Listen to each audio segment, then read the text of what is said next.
Hello, welcome to Sunrise Coaching Centre. मैं हूं निखिल रंजन और मैं आज चर्चा करने जा रहा हूं क्लास 9th में इतिहास की दुनिया बुक का जो इकाई पहला है हमारा भौगोलिक खोजें उस पे। तो यहाँ आपको काफ़ी कुछ जानने को मिलेगा, बहुत ही रोचक सब्जेक्ट है, आपको मज़ा भी आने वाला है। तो देखिए, भौगोलिक खोजें विश्व इतिहास की युगांतकारी घटनाओं में समुद्री यात्राओं एवं भौगोलिक खोजों का महत्वपूर्ण स्थान रहा है।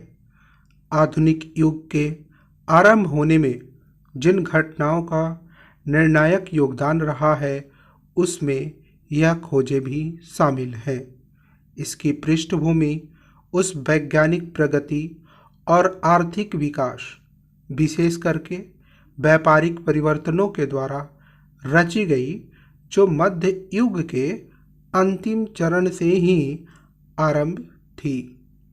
इस कार्य में यूरोप के देशों ने अग्रणी भूमिका निभाई और यही कारण था कि आधुनिक युग में यूरोप का वर्चस्व समस्त विश्व में स्थापित हो गया। यह बात और है कि भौगोलिक खोजों का प्रारंभ करने वाले देश स्पेन एवं पुर्तगाल इस प्रतिस्पर्धा में धीरे धीरे पिछड़ते चले गए और नए देश जैसे इंग्लैंड, हॉलैंड, फ्रांस, तत्पश्चात जर्मनी को इस दिशा में अधिक सफलता मिली।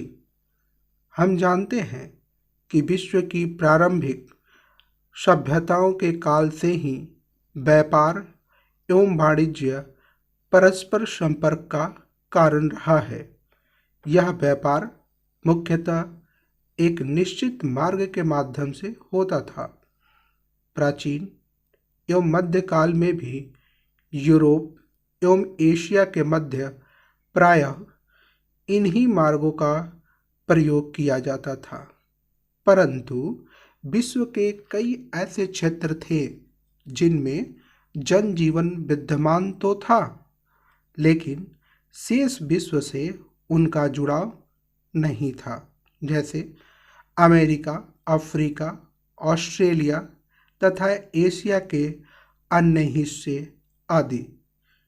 यद्यपि 13वीं शताब्दी में भारत होकर चीन तक की यात्रा विवरणों ने यूरोपियों को दक्षिण पूर्व एशियाई समृद्धि का एहसास तो कराया था, परंतु इसका विशेष प्रभाव नहीं पड़ा। कालांतर में व्यापक स्तर पर हुए भौगोलिक खोजों तथा उससे प्राप्त उपलब्धियों ने यूरोप में आधुनिक युग का मार्ग प्रशस्त किया। तो आइए हम कुछ यूरोप के भी बारे में जानते हैं कि आखिर में जब वहाँ से ये खोजें स्टार्ट होती हैं तो उस मध्यकालीन युग में यूरोप की प्रकृति क्या थी, यूरोप का कल्चर कैसा था और यूरोप में आखिर में ये जो नई खोज करने की प्रवृत्ति जगी उसके पीछे का कारण क्या था। तो आइए हम नेक्स्ट स्लाइड में इसे समझते हैं। मध्यकालीन यूरोपीय इतिहास को हम लोग अंधकार का युग यानी यूरोप के अंधकार के युग से भी जानते हैं। क्यों अंधकार का युग कहा जाता है? क्योंकि देखिए, कुछ ऐसी घटनाएं घटी हैं, कुछ ऐसे कार्य हुए हैं जिसके आधार पर इसे अंधकार का युग कहा जाता है। उन्हीं में से कुछ हम लोग एग्जाम्पल्स के तौर में देखते हैं। जैसे देखिए, वहाँ पे सामंती प्रवृत्तियाँ रहती हैं, मतलब कि जो बड़े लोग हैं, ठीक है, और नीचे तबके के लोग को अपनी मनोवृत्ति अपने अनुसार, ठीक है, उन पे ज़बरदस्ती थोपते थे अपने विचारों को। दूसरा चीज़ था, व्यापार वाणिज्य गतिशील ही नहीं थे, तो लोगों के पास पैसे भी नहीं थे। इसका मतलब है बहुत सारे चीज़ जो नए नए इनोवेशन होने थे वो सारे रुके पड़े हुए थे। धर्म का जो स्वरूप था वो उदार नहीं था और ना ही मानवीय था। इसका कहने का मतलब है कि अगर आप छोटी सी छोटी गलती अगर आप करते हैं तो हो सकता है कि इसके लिए बहुत बड़ी आपको सज़ा भुगतनी पड़ी, हो सकता है कि उसे मृत्यु दंड भी दे दिया जाए। तो ये धर्म का जो स्वरूप था वो उदार नहीं था।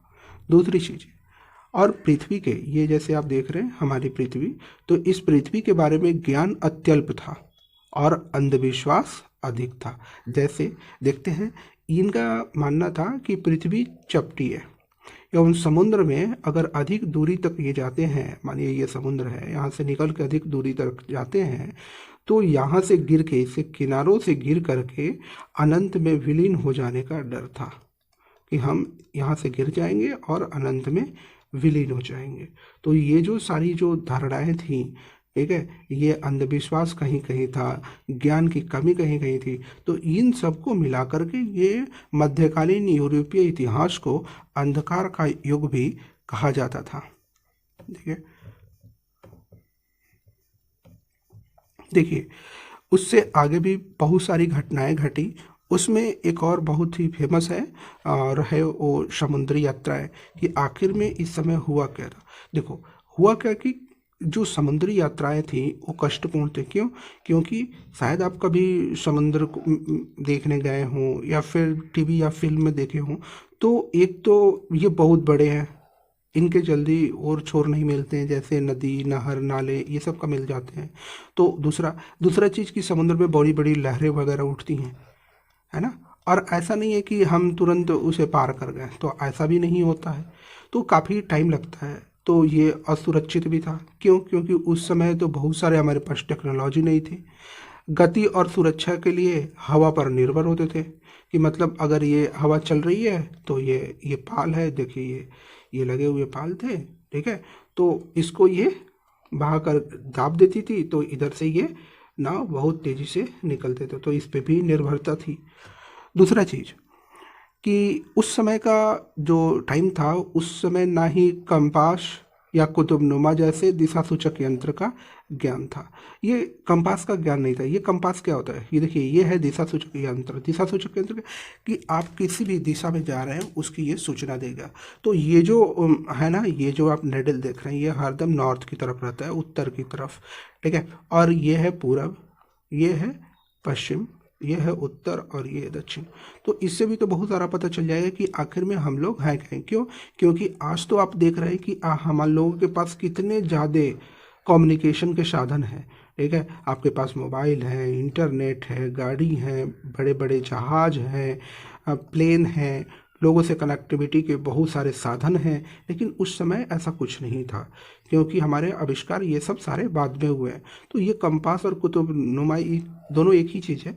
जैसे दिशा सूचक यंत्र का ज्ञान भी नहीं था, इसीलिए बहुत ही कष्टकारी था समुद्र में उतरना और अपने गंतव्य स्थानों तक पहुंच पाना।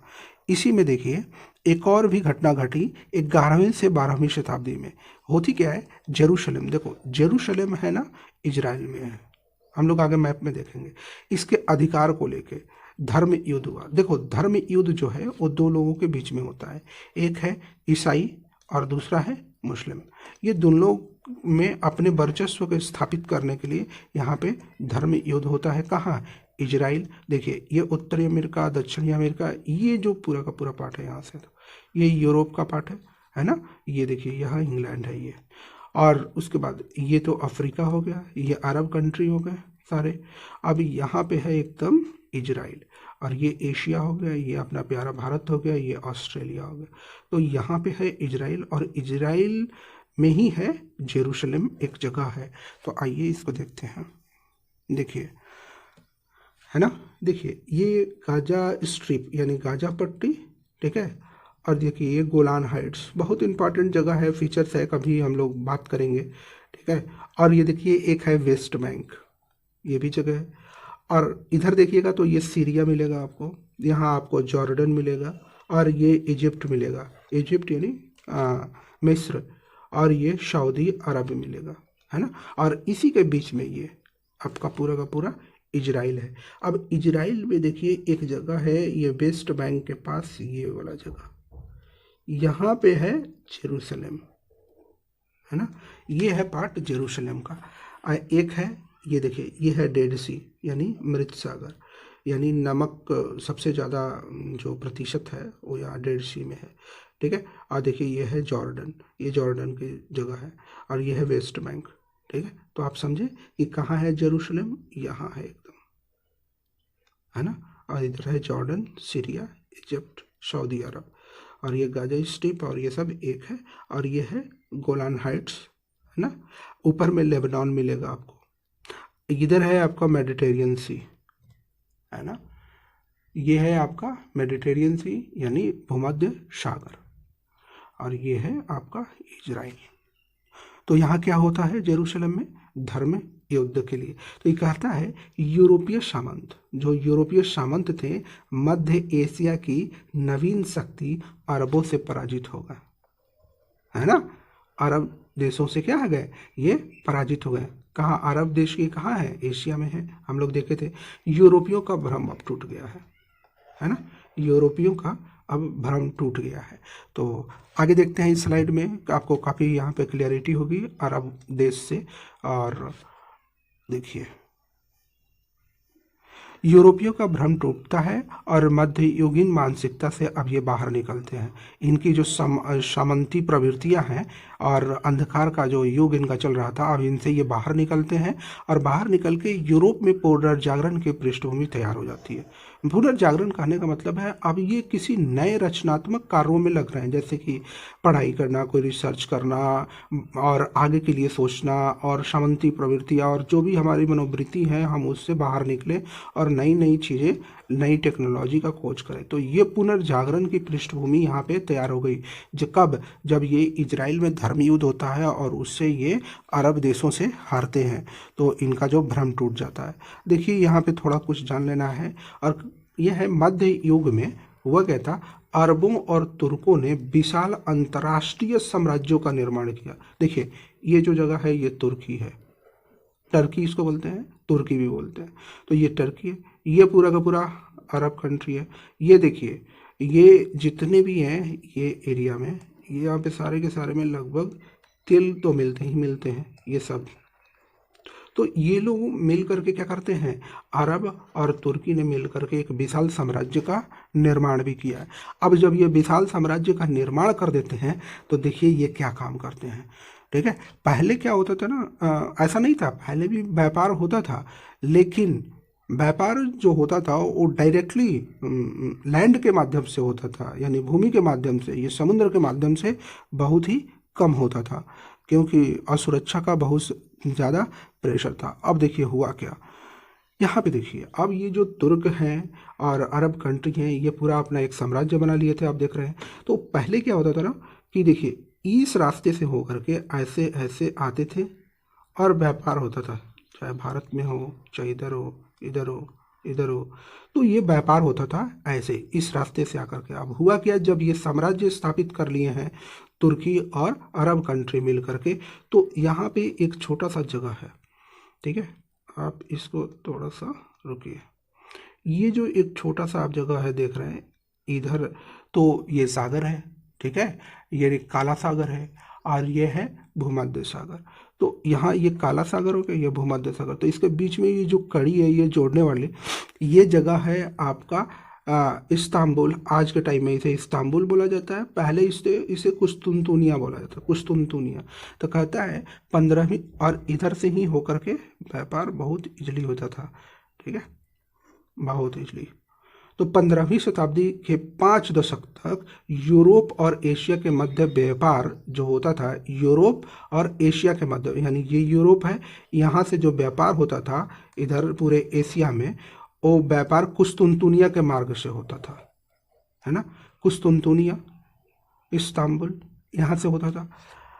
लेकिन 1453 में कुस्तुनतुनिया पर तुर्की का आधिपत्य हो गया। और आप देख रहे हैं धर्म युद्ध से लेकर के उसके बाद जब ये तुर्की, ये है ना तुर्की और इधर ये अरब कंट्रीज पूरा जब पूरा अपना साम्राज्य बढ़ा लिए हैं, तो ये क्या करते हैं, जो ये कुस्तुनतुनिया जगह है यहाँ पे आधिपत्य कर लेते हैं।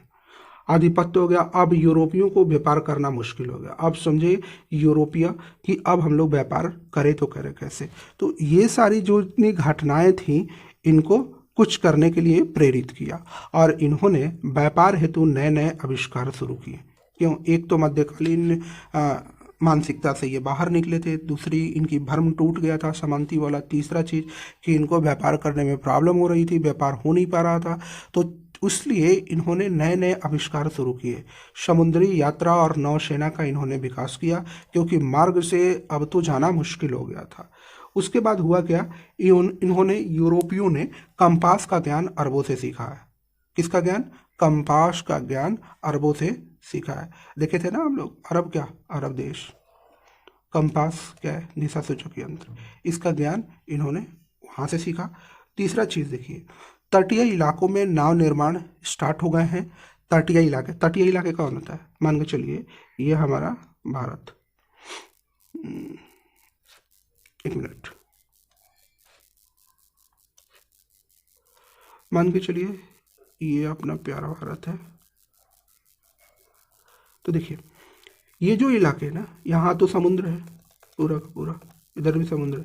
तो ये जो पूरे के पूरे जो जगह है ये बोले जाते हैं तटीय इलाके। क्या बोले जाते हैं? तटीय इलाके। तो वैसा ही पूरे वर्ल्ड में जब आप वर्ल्ड मैप में देखेंगे तो उससे जो किनारे वाले, तो यहाँ पे क्या हो रहा है, तटीय इलाकों में निर्माण स्टार्ट किए। किसके? नाव के निर्माण, और मजबूत जहाज बनने स्टार्ट हो गया। मजबूत जहाज बनने के साथ साथ यहाँ पे दूरबीन का आविष्कार हो चुका था। दूरबीन यानी देख सकते हैं आप कि हम किस साइड में जा रहे हैं, कहाँ जा रहे हैं। हमारे पास दिशा सूचक यंत्र हो गया है, आगे हम देख पा रहे हैं कि कोई पहाड़ तो नहीं है, या फिर कुछ ऐसा चीज़ तो नहीं है, क्या लहरें आ रही हैं, तो उससे हम सचेत हो जाते थे। मानचित्रों में सुधार हुआ। क्यों? क्योंकि देखो ये तो सारे लोग पूरे विश्व में लगभग ट्रैवल कर रहे हैं। ट्रैवल करते करते इन्होंने बहुत सारा चीज़ को करेक्ट किया है कि नहीं यहाँ नहीं, यहाँ है, ऐसे नहीं, ऐसे जाएंगे। तो स्टार्ट हुआ है। और एस्ट्रोलोब होता है अक्षांश जानने के उपकरण। अब ये भी हो गए हैं, ठीक है। अब देखो अक्षांश क्या, ये मानिए पृथ्वी पे काल्पनिक रेखाएं हैं, ये एक है और एक ऐसे है ना, ऐसे, और एक ऐसे। तो ये हो गया अक्षांश और ये हो गया देशांतर, है ना। तो ये काल्पनिक रेखाएं हैं पृथ्वी पे। तो इसका दूरबीन का आविष्कार हो चुका था, मानचित्र में सुधार हो चुका था, और एस्ट्रोलोब जो है अक्षांश जानने का उपकरण भी हो गया था हमारे पास। उसके बाद देखिए ये मजबूत जहाज तो बना ही, लेकिन साथ साथ कैरावल यानी कि हल्के और तेज चलने वाले जहाज भी उतारे हैं, क्योंकि हल्के जहाज और तेज चलने वाले जहाज जो है वो इनको काफ़ी सहायक सिद्ध हुए। तो इसमें ध्यान रखिएगा, कैरावल। अब देखिए हुआ क्या, यूरोपियन नाविकों ने अपने जहाज उतारे। कहाँ? अटलांटिक महासागर और भूमध्य सागर में, यहाँ पे। क्योंकि ये जो जगह था इस्तांबुल का, है ना, कुस्तुनतुनिया का, वो तो खत्म हो चुका था। तो ये भूमध्य सागर यहाँ है और अटलांटिक महासागर, ये दोनों जगह में ये अपने नाव जहाज उतारते हैं। ये इंडिया है, इसके नीचे हिंद महासागर, और इधर जो है वो प्रशांत महासागर, और उस साइड में भी प्रशांत महासागर होगा, ठीक है। तो देखिए ये अपने जहाज उतार दिए हैं। आगे बढ़ते हैं। अब देखिए यहाँ पे समझना बहुत इम्पोर्टेंट है, ये जो देश होते हैं ना, ये बहुत ही इम्पोर्टेंट रोल प्ले करते हैं शुरू में। एक जो सबसे आगे का है, ये देखिए, ये पुर्तगाल है, इसका भी रोल काफ़ी अच्छा रहेगा, और स्पेन का रहेगा, लेकिन सब ये बाद में पिछड़ भी जाते हैं। ये जो जगह है इसे बोलते हैं भूमध्य सागर, जो अभी हम लोगों ने देखा था। ये है अटलांटिक महासागर। यहाँ पे आपको अमेरिका मिलेगा, उत्तरी अमेरिका। यहाँ पे आपको दक्षिणी अमेरिका, इस साइड में आपको प्रशांत महासागर मिलेगा। और देखिए अफ्रीका, ये जो पूरा है यहाँ तक, ये अफ्रीका है। यहाँ पे है लाल सागर। कौन सा? लाल सागर। ये है अरब कंट्री। ये देखिए यहाँ पे तुर्की है, और यहाँ है काला सागर। ये काला सागर और ये भूमध्य सागर, इसी के बीच में था ना कुस्तुनतुनिया, यानी कि हमारा इस्तांबुल। और देखिए अरल सागर यहाँ पे है, कैप्शन सागर यहाँ है ना, कैप्शन सागर। अपना प्यारा भारत यहाँ, भारत से इधर बंगाल की खाड़ी, इस साइड अरब सागर, नीचे हिंद महासागर। ये जो जगह है मेडागास्कर है, और ये जो है नीचे वाला पार्ट, ये है दक्षिण अफ्रीका। अब देखिए उत्तम आशा अंतरिप यानी केप ऑफ गुड होप, यही है। देखिए उत्तम आशा अंतरिप दक्षिण अफ्रीका में पूर्वी भाग में नहीं है, पश्चिमी में है। ध्यान रखिएगा, क्योंकि यहीं पे हमारे कुछ आगे फोकस होने वाले हैं जो आपको जानकारी मिलेंगे। तो ये मेडागास्कर हो गए। तो इतने आपको ध्यान होने चाहिए थोड़े से, और ये पूरे का पूरे यूरोप कंट्री है ना। तो देखिए ये एक बार और बता दूं मैं, ये पुर्तगाल और ये है स्पेन, ठीक है, यहीं पहले और अटलांटिक महासागर में उतरते हैं। अब होता ये है कि जो पुर्तगाल है इसका एक नाविक था बार्थोलोमियो डियाज, ये 1488 ईस्वी में यहाँ पे उतरा। और ये कौन था? बार्थोलोमियो डियाज, ध्यान रखिएगा, ये पुर्तगाली व्यापारी था। ये नाव लेकर के उतरा, कब? 1488 में, और अटलांटिक महासागर में उतरा। और अटलांटिक महासागर होते होते ये पहुंचा यहाँ दक्षिण अफ्रीका के केप ऑफ गुड होप, यानी उत्तम आशा अंतरिक्ष पर। ध्यान रखिएगा, ये कौन पहुंच रहा है पहले? Bartolomeu Diaz. कब? 1488। कहाँ से? पुर्तगाल का था। कहाँ पहुंचा? ये अफ्रीका के, ये जो पार्ट है ये दक्षिण अफ्रीका देश है, इसमें यहाँ उत्तम आशा अंतरिक्ष यानी केप ऑफ गुड होप के पास पहुंचता है। हो गया? अब देखिए यहाँ समझिए, उसके बाद होता है, देखिए ये ना क्रिस्टोफर कोलंबस है, इनका बेसिकली जन्म होता है इटली में, बट वो बिलोंग करते हैं यहाँ से। और 1492 में इन्होंने, और 1488, ध्यान रखिएगा, बार्थोलोमियो डियाज, और ये क्रिस्टोफर कोलंबस 1492 ईस्वी, इसने इसे बाहर, देखो ये क्या करता है, ये यहाँ जाता है यूएसए में, यानी उत्तरी अमेरिका की खोज करता है, और इसे बोलता है नई दुनिया। जब ये उत्तरी अमेरिका का खोज कर देता है, ठीक है, तो इसने इसे भारतीय उपमहाद्वीप का हिस्सा समझा। इसका मानना था कि ये भारतीय उपमहाद्वीप का हिस्सा है, जो पूरी इसको क्लियरिटी नहीं थी, और यहाँ के निवासियों को रेड इंडियन कहा। ध्यान रखिएगा, इसको समझ में आया कि ये भारत का भाग है, और यहाँ के जो निवासी हैं उसको रेड इंडियन कहा, जबकि भारत देखिए आपको यहाँ है। बाद में इस पे ना, बाद में इसे स्पेन के एक नाविक थे अमेरिगो वेस्पुची, अमेरिगो वेस्पुची ने इसे विस्तार से समझा और इसे एक महाद्वीप बताया। कौन? अमेरिगो वेस्पुची, ध्यान रखिएगा।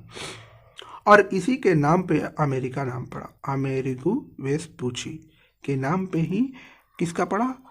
अमेरिका, इस देश का नाम पड़ा। बाद में इन्होंने पूरी विस्तार से अमेरिका के बारे में जानकारी उपलब्ध कराई, तो वो थे अमेरिगो वेस्पुची। अब आएंगे हम लोग अपने, अगर देखेंगे फिर पुर्तगाल के में, तो पुर्तगाल के ही एक नाविक थे वास्को डी गामा। अब ये कहानी है 1498 की। ये भी कहाँ उतर रहे हैं? अंध महासागर यानी कि अटलांटिक महासागर में उतर रहे हैं। और ये भी जिस तरह से बार्थोलोमियो डियाज ने इसको खोजा था केप ऑफ गुड होप में, तो ये यहाँ पे आते हैं केप ऑफ गुड होप में। कौन? Vasco D gamma. कब? 1498। और अब यहाँ पे जब केप ऑफ गुड होप पे आ जाते हैं, ठीक है, तो यहाँ पे मिलता है भारत का एक व्यापारी हैं अब्दुल मजीद। ये इनसे मिलते हैं और अब्दुल मजीद इसको गाइड करते हैं और ले करके आते हैं इन्हें, ठीक है। अब देखिए अब्दुल मजीद यहाँ से वास्को डी गामा के साथ होते हैं, यहाँ से ये चलते हैं, ये जगह आपको मालूम है मेडागास्कर, यहाँ आते हैं, यहाँ से ये ट्रेवल करते हैं सीधे भारत की तरफ। और भारत के जो मालाबार तट है, मालाबार तट ये केरल में है, और ये जो जगह था वो था कालीकट। तो ये इम्पॉर्टेंट है, केरल इम्पॉर्टेंट है, मालाबार तट इम्पॉर्टेंट है। और जब ये वास्को डी गामा और अब्दुल मजीद आ जाते हैं यहाँ पे, तो वास्को डी गामा का जो स्वागत है वो स्थानीय शासक जमोरिन ने किया। ये इम्पॉर्टेंट है, तो काफ़ी इम्पॉर्टेंट है। एक बार और देखते हैं हम लोग। पुर्तगाल का नाविक वास्को डी गामा 1498 में चलता है अटलांटिक महासागर से होते हुए और पहुंचता है Cape of Good Hope. Cape of Good Hope में भारतीय व्यापारी अब्दुल मजीद इसको मिलते हैं। अब जो अब्दुल मजीद इनको लेकर के आते हैं भारत, और भारत में ये आते हैं पहले कालीकट जो केरल में है, और यहाँ का जो स्थानीय शासक थे जमोरिन, वो इनका स्वागत करते हैं। किनका? वास्को डी गामा का। और वास्को भारत में से यूरोप गया वस्तु। अब ये होता है कि यहाँ से ये क्या करते हैं, पूरा का पूरा बहुत सारे सामान को अपने क्या कहते हैं उसको, जहाज के द्वारा ले जाते हैं और वहाँ पे ले जा कर के यूरोप में ये 26 गुना फ़ायदे पे बेचते हैं, इनको 26 गुना मुनाफा होता है। तो ये जो चीज़ें थी तो इनके दिमाग में अब तो आ गई थी कि नहीं, यहाँ से बहुत सारी चीज़ें लाया जा सकता है और बहुत ज़्यादा मुनाफा कमाया जा सकता है। दूसरा चीज़, रास्ते का भी ज्ञान हो चुका था, जो अल्टरनेटिव, जब इस्तांबुल बंद हुआ, कुस्तुनतुनिया जब बंद हुआ तो ये रास्ता अब मिल चुका था। अब देखिए 1519 में कहता है मैगलन ने पूरी दुनिया का चक्कर लगाया, है ना, ये पूरी दुनिया का चक्कर लगाया समुद्र के रास्ते से। अब धारणा स्पष्ट हो गई, सभी समुद्र एक दूसरे से जुड़े हैं।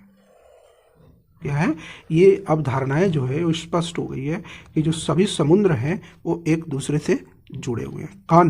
मैगलन। कब? 1519। अब देखिए वहीं पे ये हमारा ऑस्ट्रेलिया है और यहाँ पे न्यूजीलैंड। देखिए ऑस्ट्रेलिया और न्यूजीलैंड में ज़्यादा का डिफरेंस नहीं, बहुत दूर ज़्यादा नहीं है, ठीक है। और यहाँ पे जो एक कैप्टन कुक जो हैं, इन्होंने खोजा किसको? ऑस्ट्रेलिया को और न्यूजीलैंड को। इसलिए कैप्टन कुक के नाम पे ही देखिए ये है ना, ये यहाँ पे न्यूजीलैंड के ये बीच में ना कुक जल संधि है। क्या है? कुक जल संधि।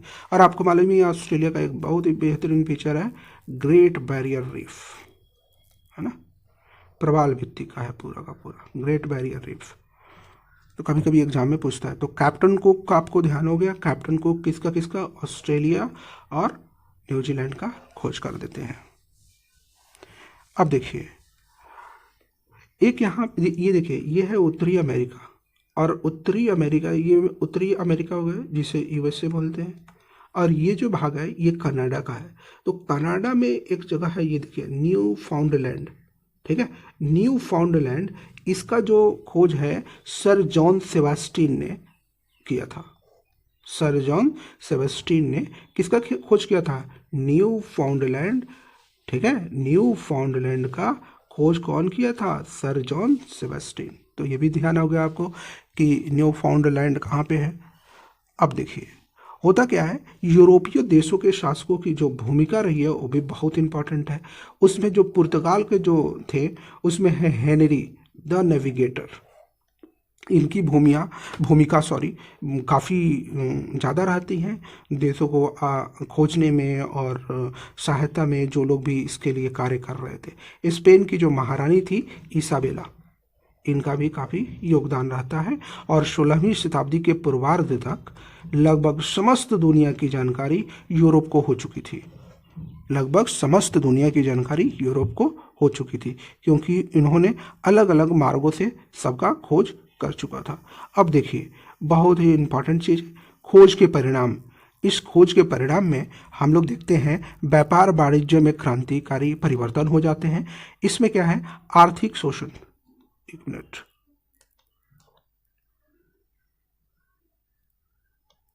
सॉरी। अब देखिए व्यापार वाणिज्य में क्रांतिकारी परिवर्तन हो जाते हैं और इससे आर्थिक शोषण से यूरोपीय देश समृद्ध होने लगता है। मतलब देखिए होता क्या है, जैसे आपने देखा था ये भारत आए, है ना, भारत से इन्होंने कोई वस्तु खरीद के ले गया और उनमें ये 26 गुना ज़्यादा प्रवेश। तो होता क्या है, ये पहली बार आ रहे हैं और नई नई चीज़ों को लेकर के जा रहे हैं, ठीक है। और इस तरह से क्या होता है, आर्थिक शोषण से यूरोपीय देश जो है पूरे के पूरी तरह समृद्ध होते हैं, क्योंकि यूरोप का जो बिजनेस का मॉडल था वो बदल चुका था।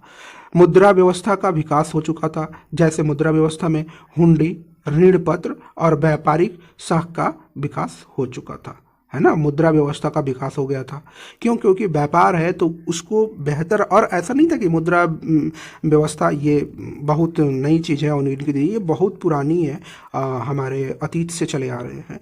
तो ये ना, और उस समय क्या होता है ना, और इसका विकास हो जाता है।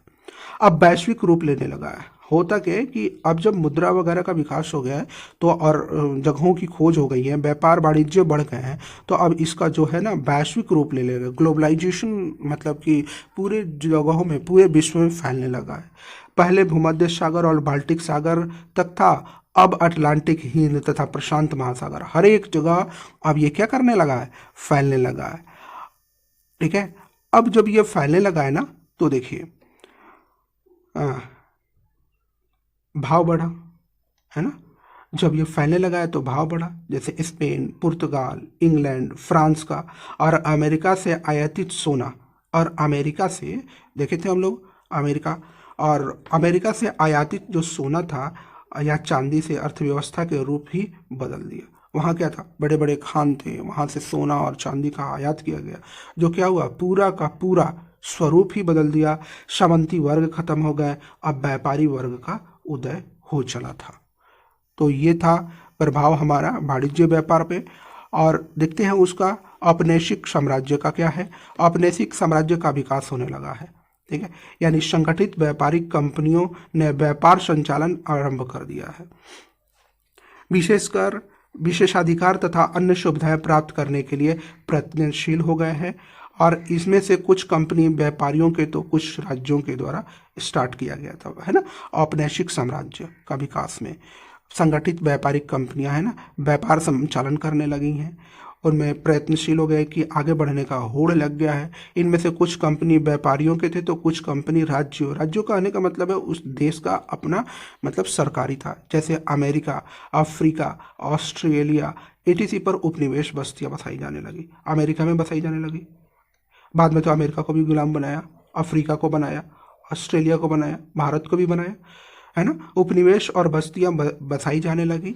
और देखिए ये कहता है पुर्तगाल, स्पेन, फ्रांस, ये सब उपनिवेश स्थापित करने में अग्रणी रहे। कौन कौन, पुर्तगाल, स्पेन, फ्रांस, ये सारे के सारे लोग उसको गुलाम बनाते चले गए जगहों को। और भारत में कंपनी पुर्तगाल 1498 में आती है और डच आता है 1596 में, अंग्रेज आता है आपको 1600 में और डेन आता है 1616 में, फ्रांसीसी आते हैं 1664 में और स्वीडिश आते हैं 1731 में, है ना।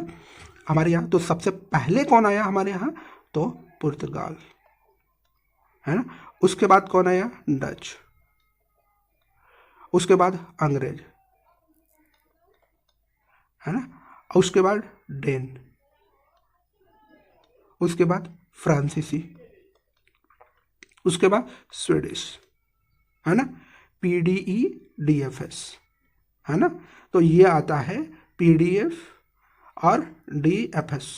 तो ये आता है पुर्तगाल आता है, फिर आता है कौन आता है, डच आता है, फिर अंग्रेज आते हैं, फिर डेन आते हैं, फिर फ्रांसीसी आते हैं और फिर स्वीडिश आते हैं। तो ये लोग इतने क्रम में आते हैं, ये याद रखिएगा।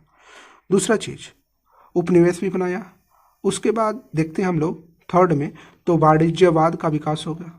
मतलब वाणिज्यवाद, नए देशों की खोज और व्यापार से आधुनिक पूंजीवाद का जन्म हुआ। मतलब कि अब जिसके पास ज़्यादा पूंजी था वो इधर की तरफ मोड़ने लगा, ज़्यादा धन कमाने के लिए सोचने लगा, और इस तरह से ही वाणिज्यवाद का विकास हो गया और पूंजीवाद का विकास हुआ।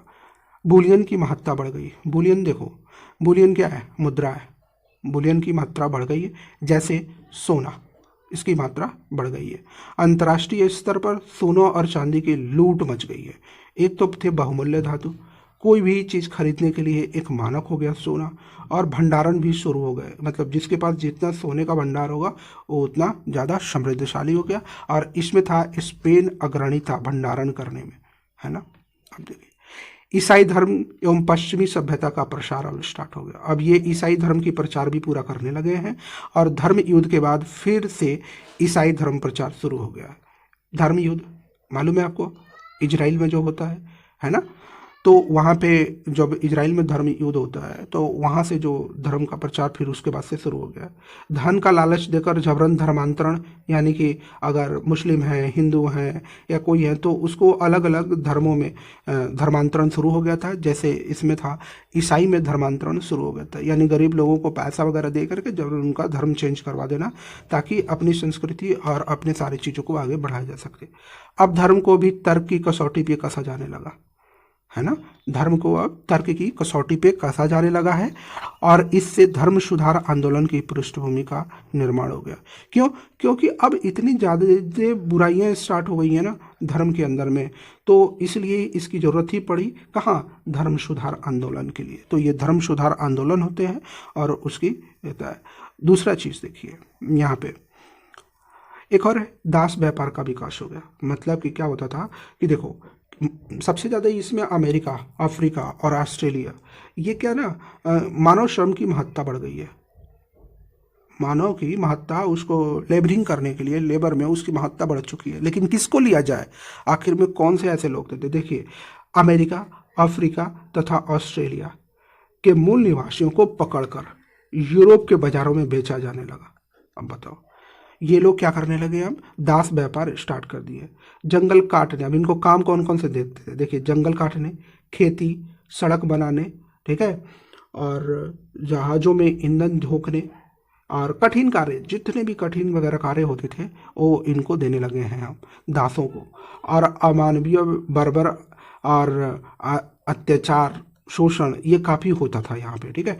तो ऐसा नहीं था, बहुत सारे काम थे। तो दास व्यापार में लेडीज और जेंट्स दोनों को ये पकड़ के लाए आते थे, और वो इस जगह पे काफ़ी हिस्ट पुस्ट, लंबे चौड़े होते थे। इनके साथ बहुत तरह का अमानवीय व्यवहार भी होता था, आप देख सकते हैं, ठीक है। तो ये काफ़ी मतलब दुखद भी होगा उस समय के लिए।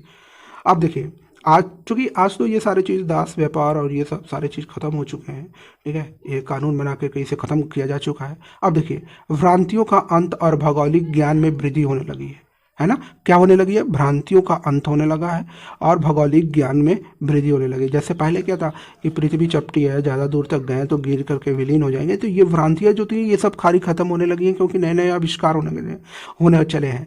नक्शे, कंपास, नक्षत्र प्रणाली का विकास हो गया है, और विद्वानों और पेशेवर वैज्ञानिकों के वर्ग का विकास हो गया है, ठीक है। पुनर्जागरण की भूमिका, ये ना भूमिका बन गई है। अन्य में देख सकते हैं आप कि महाद्वीपीय आदान प्रदान होता है यूरोप में, जैसे आप कहवा, चाय, गन्ना, मक्का, जूस, आलू, ये सब सारे चीज़ अब उपजने लगे हैं। तो इसका जो एक कॉन्टिनेंट से दूसरे, यानी एक महादेश से दूसरे महादेश पे सब चीज़ जाने लगा है। वैज्ञानिक मान्यता मिलने लगी है, अंधविश्वास अब टूटने लगा है, नवीन मार्गों की खोज और पूंजीवाद, ये सब सारे जो चीज़ होते हैं, ये सब मिल करके, ठीक है, और साम्राज्यवाद का विकास कर देते हैं। तो ये था हमारे खोज के परिणाम, और ये काफ़ी एक रोचक रहा है, और आपको काफ़ी अच्छा भी लगा होगा कि आखिर में ये सारे जो देश हम लोग देख रहे हैं आज, इतने व्यवस्थित रूप में देख रहे हैं, आखिर में इसको कौन एक कड़ी में बांधा होगा, कौन इससे पिरोया होगा, ठीक है। तो इसकी शुरुआत देखे हैं। बाद बाकी हम धीरे धीरे जब सारे लोगों का इतिहास पढ़ेंगे तो उसमें भी हमको सारी चीज़ समझ में आने लगेगा कि किसका क्या योगदान था, और कोई देश आज है तो कैसे बना है। तो थैंक यू वेरी मच कि हम लोग का ये डिस्कशन हुआ।